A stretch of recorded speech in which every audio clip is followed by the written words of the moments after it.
За переслідуванням Мустафи Джемілєва стоїть ФСБ. Про це заявив адвокат Микола Полозов за підсумками 44-го засідання у справі проти лідера кримсько-татарського народу. Цього разу вивчали додаткову експертизу 4 набоїв до карабіна. Раніше окупаційний прокурор заявив, що набої нібито мають військове призначення, назвавши це своєю думкою. Утім, експерт відповів, що такого поняття у стандартах немає. Сам експерт без жодних пояснень не вказав у висновку, яке ж призначення набоїв.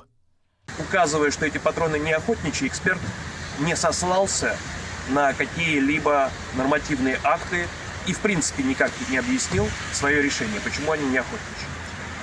Для того, чтобы устранить эти противоречия, необходимо эксперта допросить.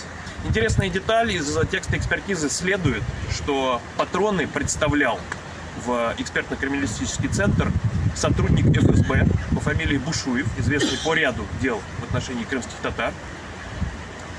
Непонятно абсолютно, какое отношение сотрудники ФСБ имеют к этому делу, поскольку дело расследовалось Следственным комитетом. Но это показывает, откуда торчат уши.